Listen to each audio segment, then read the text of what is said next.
As a former Christian, good Christian girl, I fully believed in submission. And I still do in some sense. But why is there such a big fuss? Why is it always the first thing that should be mentioned? A woman should be submissive.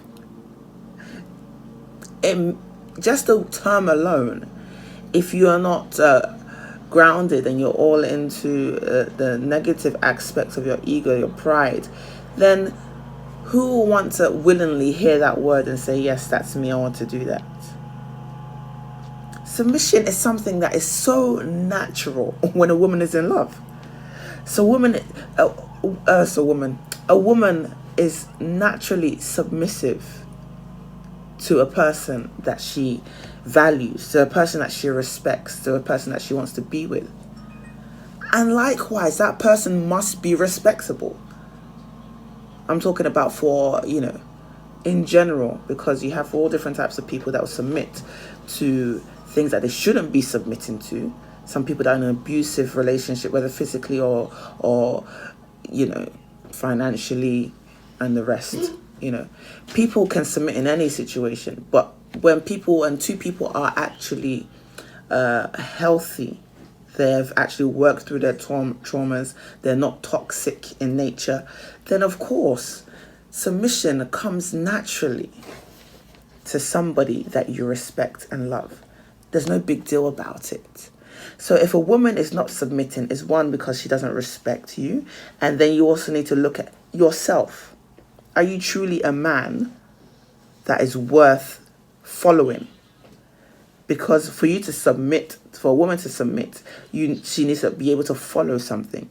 Are you a leader? Yes?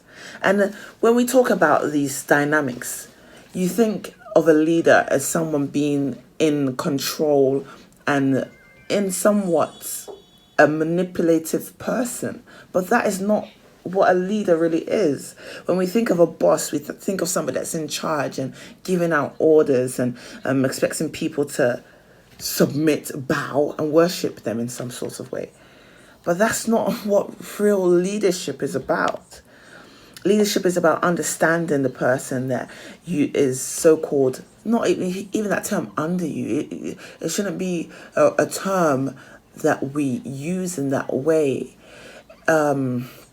So let me think of what we should be saying, really. Somebody that you're working with.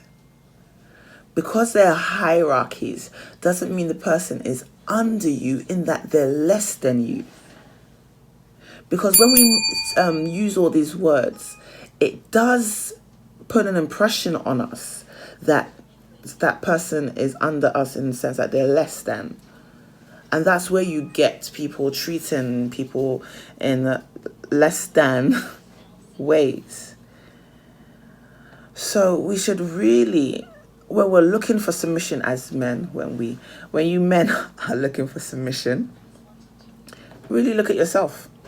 It's all about yourself. What do you have to offer?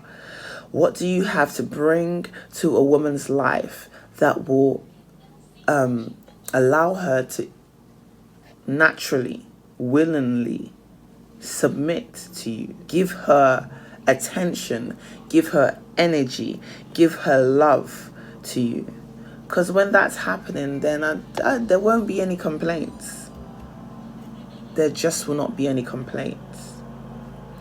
I find that most men that are talking about submission, they often don't have the qualities that are needed. They're not providing financially. Yes, we get it out there. Come on, we live in a world that requires money for you to live at all. Not even just to a certain standard, and especially in the Western world. If you don't, because we're not talking about living in Africa now, maybe when you have your own land already, that maybe you've has been handed down to you. Yes? So you've got your own land, you can farm, you can eat it by yourself. But what about buying clothes, buying different things like this? Money is still required. So it depends on the level that you want to that you are, and the level of the lady that you are partnering with. So if you're with a woman that expects a certain standard, obviously, and you're not able to meet that, there will be troubles along the way. And because of that projection, whether it's by society or naturally, inwardly, how a woman feels, there will be issues that will come along the way. If she's the one providing, if she's the one footing the bill, if she is not comfortable with that, over time, it will show. Over time, it will come out. Over time, it will begin to break down on her, and you'll see the results. You'll see that toll. So I'm just telling you guys, one, if you want a woman that will submit, pick a woman that is within your financial, mental, emotional level, so that you're able to manage all that is there within. It's just as simple as that. And I guess that's why you see older men sometimes going for much younger women. Because those much younger women, they're able to manage. They're able to provide what they need. Therefore, the submission will come easily. But then, of course, you have a balance of whether there's actually love there and, so on and so forth. Relationships, the dynamics are endless. So, yes, that's my own piece on submission. And I think just look at it. Just look at what you have to offer and what the person has to offer. And ladies, ladies, please, do not pick a man based on a potential. Don't pick. It's like the worst mistake you can make. Yes, okay, the guy has potential, and you don't want to come across as a gold digger. You don't want to come across as... We are living in a world where these things are needed. I don't know how much we can stress the obvious without seeming superficial. What is superficial about being able to eat? Because literally some men cannot feed themselves. And you walk into that situation, providing a house, providing food, providing everything, literally. And then you now bring a child into that world that you are now looking after, providing everything for. I don't need to tell you how it's going to end if the dynamics don't change and there's not a balance. There needs to be a balance of energies. If you are okay with that, and naturally inside you, that is fine, and you have peace with that, go ahead. But in most cases, women are going, seeking that man, or they've been chosen by that man. Yes, because if you look at it, you're not the one doing the choosing half the time. So when you actually settle with that person that you say, oh no, he's a great guy, he has lots of potential. Potential, is he acting on that potential? All this will lead to whether you'll be able to submit for the long term, whether the relationship or the marriage will be able to last for the long term. Are you able to submit to him? You can't submit to potential, because that potential that you married, or that potential that you're in a relationship with, you're expecting it to grow and to manifest into something that bears fruits, that puts you on a better level, financially, spiritually, mentally, for that person to be a sharpening tool. Both of you guys should be sharpening each other. One person shouldn't be blunt. Do you feel me? So it's all about that balance. And when you're in a relationship, that continuous growth, that continuous sharpening. Because when you begin to get lazy and lax and feel like you've won the prize, what else is there? It's going to go downhill. You need steady, continuous maintenance on all levels.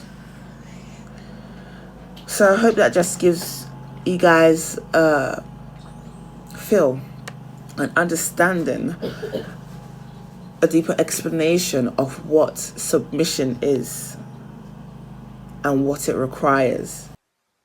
We always, again, talk about submission in terms of a woman. And I guess this is mainly because, I guess, of the Bible. I don't know about the Quran, but I know in the Bible it talks about how women should be submissive to their husbands. That apart, as a leader, do you not feel like you need to be submissive as well? What does submission actually mean? If you go along, if you're talking about in the sense of the Bible now, doesn't it say we should submit to each other? Doesn't it say we should love one another? Submit to each other, serve each other as that of Christ. So we see one phrase, one sentence, one verse in the Bible, and we bang on about this so much. Why? Is it because we feel that we're still we're living in a man's world? We're living in this patriarchal system. Is that it? Because when we leave and forget all these dynamics and labels, and we are just living as human beings, you're a woman, you're a female human, you're a male human. You come together, you love each other, you take care of each other, you uplift each other, you sharpen each other, you listen to one another. Where does the whole "a woman you must submit" come from? If not a bunch of ego and a bunch of actually not love. That doesn't sound like love. When you are constantly telling this person to submit as if they're an animal or a child. This is another human adult that you're talking to. This is another human adult that you're talking to. So for somebody to submit to that, you need to come with something that is worth submitting to. And as I keep on reiterating, submission is both ways. Sometimes as a leader, you will need to back down and let someone else take the lead. It's not everything that you will lead in. Especially when we're talking in terms of marriage, an institution that is supposed to last. Not even the word institution for the term marriage. That's another ball game. But in that dynamic of having a long-term relationship with somebody, committed, and your intention is the journey forever, do you think you're going to be the one leading it all the step of the way as a man?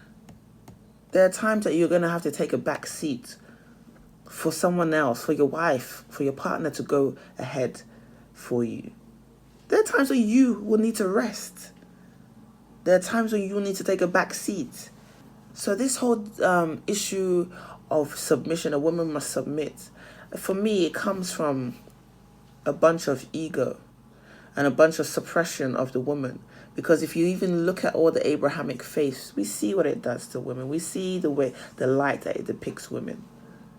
That is another story for another day. Okay, thank you guys. I'll see you later.